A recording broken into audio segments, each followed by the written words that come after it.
Assalamualaikum warahmatullahi wabarakatuh. Perkenalkan nama saya Muhammad Faiz, jurusan Ilmu Hukum, dari kelas 2 IAINB, semester 2 angkatan 2020, sedang melaksanakan ujian akhir semester dengan mata kuliah Hukum Tata Negara dengan dosen pengampu Ibu Minzalitan SHMH yang terhormat.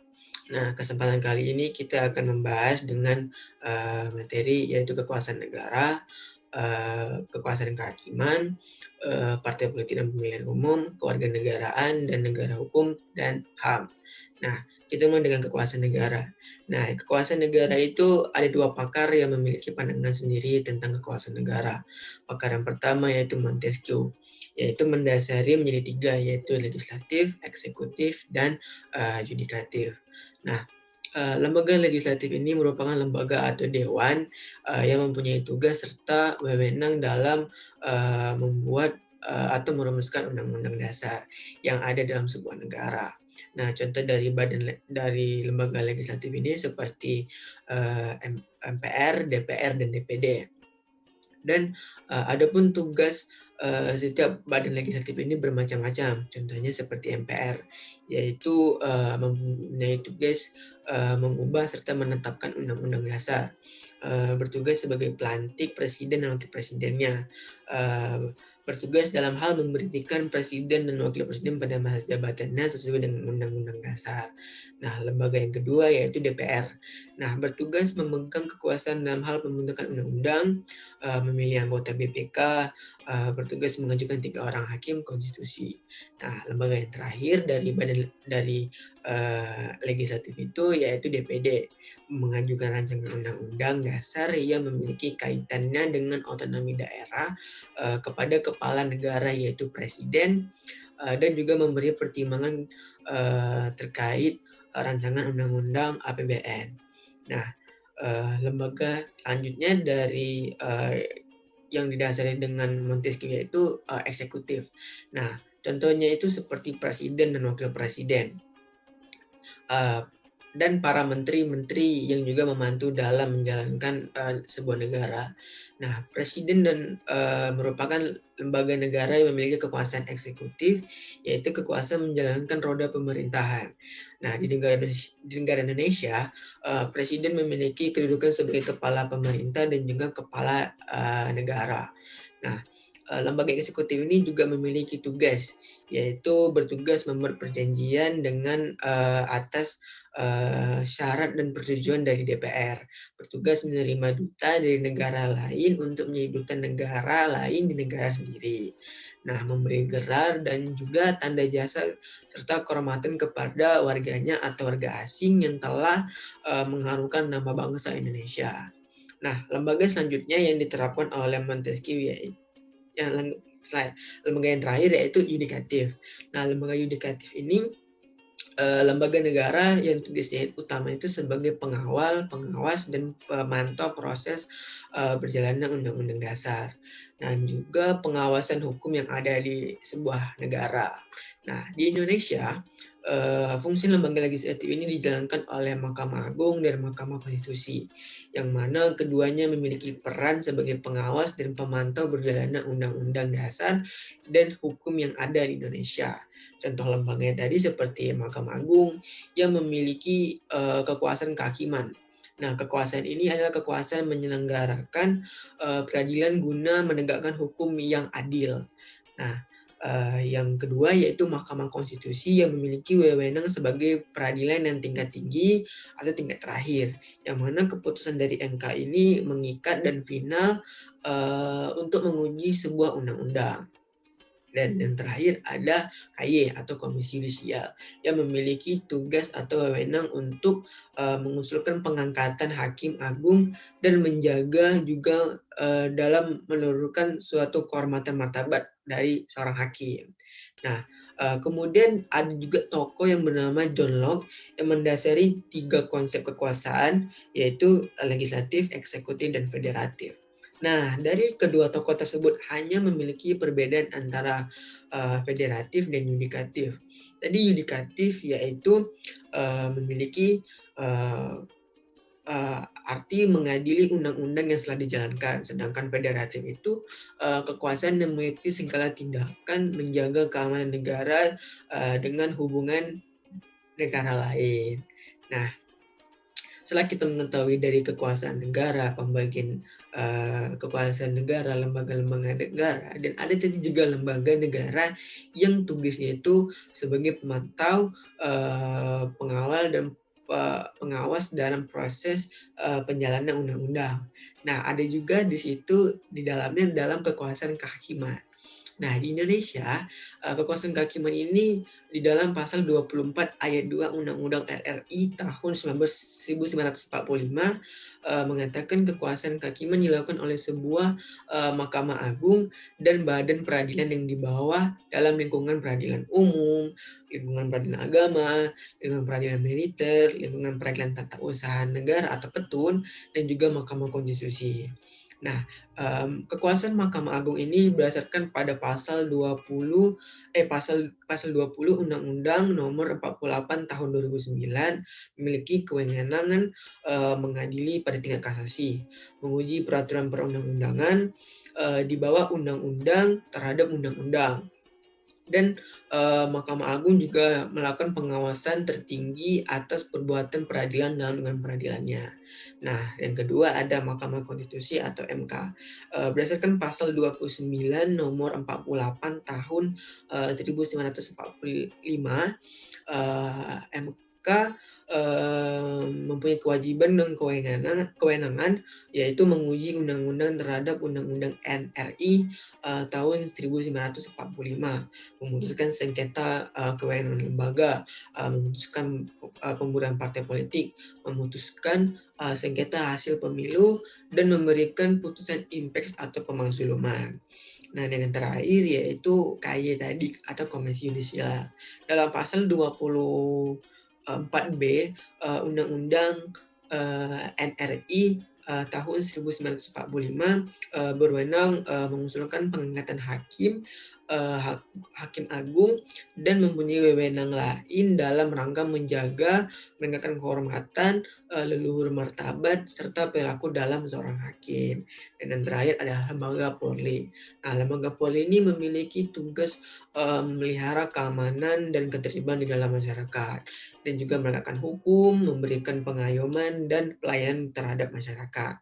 Nah, sebagai warga negara Indonesia, mungkin kita tidak asing dengan namanya partai politik dan pemilihan umum.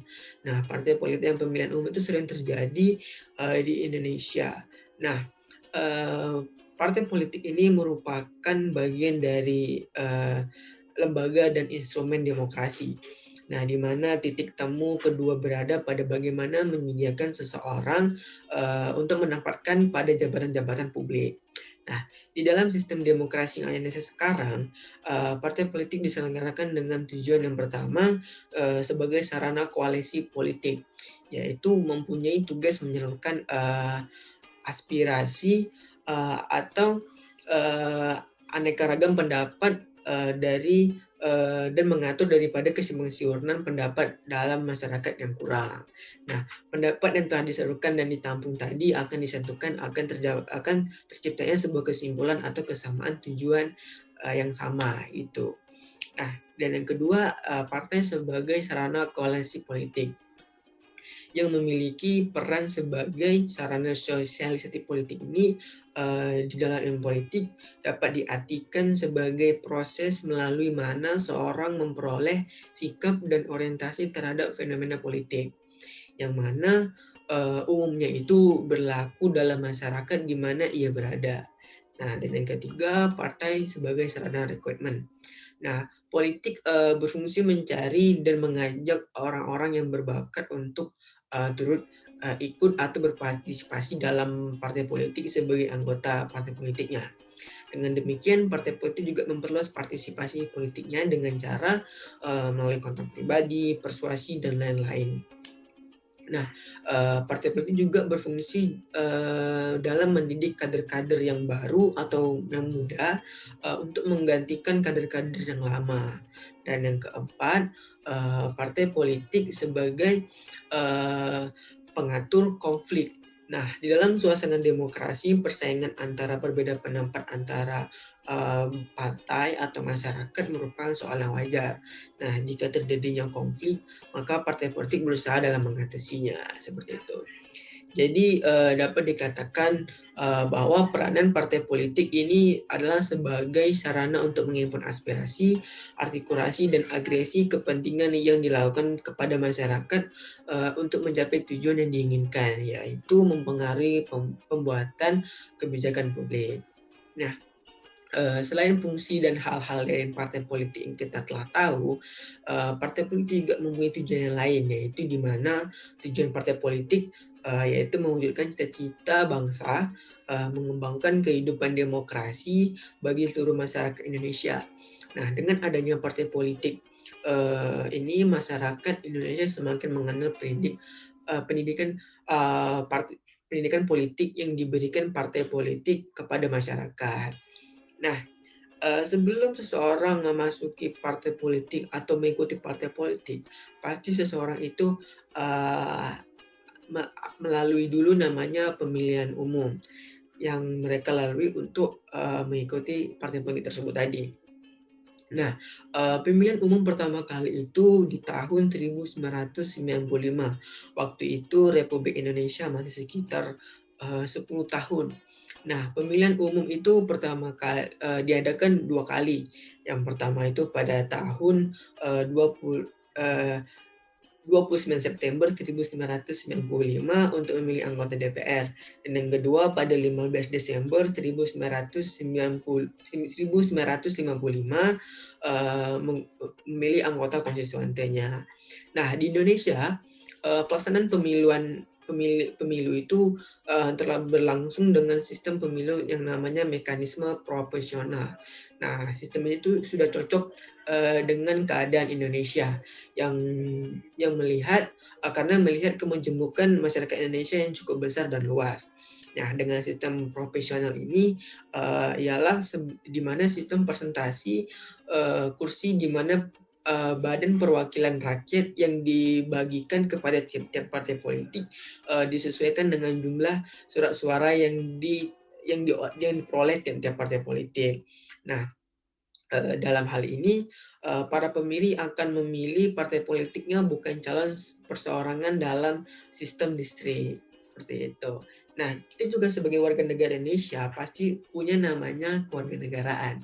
Nah, eee, kewarganegaraan merupakan suatu bangsa atau tertentu, yakni sejumlah manusia yang terikat dengan lainnya karena kesatuan bahasa tertentu, yakni sejumlah manusia yang terikat dengan lainnya karena suatu bahasa, kehidupan sosial, atau kesadaran sosialnya. Nah, setiap negara itu pasti mempunyai namanya warga negara. Nah, menurut KKBI, warga negara ialah penduduk sebuah negara atau bangsa berdasarkan keturunan, tempat ia lahir, dan sebagaimana ia mempunyai kewajiban dan hak penuh sebagai seorang warga negara itu. Nah, dalam menentukan warga negara atau sebuah negara ada 3 cara. Yang pertama, ius sanguinis yang berdasarkan darah keturunannya.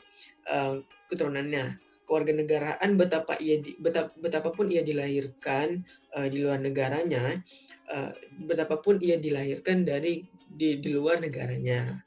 Nah, yang kedua ius soli atau berdasarkan tempat kelahiran di mana ia menentukan kewarganegaraan ini, seseorang ditentukan tempat ia dilahirkan. Dan yang terakhir adalah naturalisasi atau unsur kewarganegaraan, yaitu seseorang kewarganegaraan asing dapat mengajukan permohonan untuk menjadi warga negara dari suatu negara tertentu setelah dapat melengkapi beberapa syarat tertentu. Dan juga ada permasalahan-permasalahan yang timbul dari penentuan kewarganegaraan ini, dikenal dengan namanya bipatre dan apatre. Nah, bipatre itu yaitu negara yang menerapkan sistem ius sanguinis, yaitu melahirkan anaknya di suatu negara yang menerapkan sistem ius soli. Maka anak tersebut tetap dinyatakan sebagai warga negaranya di mana orang tuanya berasal, dan juga dinyatakan sebagai warga negara dari negara di mana ia dilahirkan. Nah, sedangkan apatre negara yang menerapkan sistem ius soli melahirkan anak ius sanguinis, maka anak tersebut tidak lagi dianggap sebagai warga negara dari kedua orang tuanya. Nah, selanjutnya yaitu materi tentang negara hukum dan HAM. Nah, negara hukum adalah negara yang penyelenggara kekuasaan pemerintah dan kehidupan negara berdasarkan atas hukum. Nah, negara hukum dan HAM ini tuh saling berkaitan, dan di dunia ini, ada 2 konsep negara yang menganut, civil law bisa disebut dengan Restat, sedangkan kedua negara yang menganut common law bisa dibilang rule of law. Nah, kedua konsep ini tuh sama-sama, negara hukum, hanya saja yang membedakannya, dalam penyebutannya saja. Nah, sementara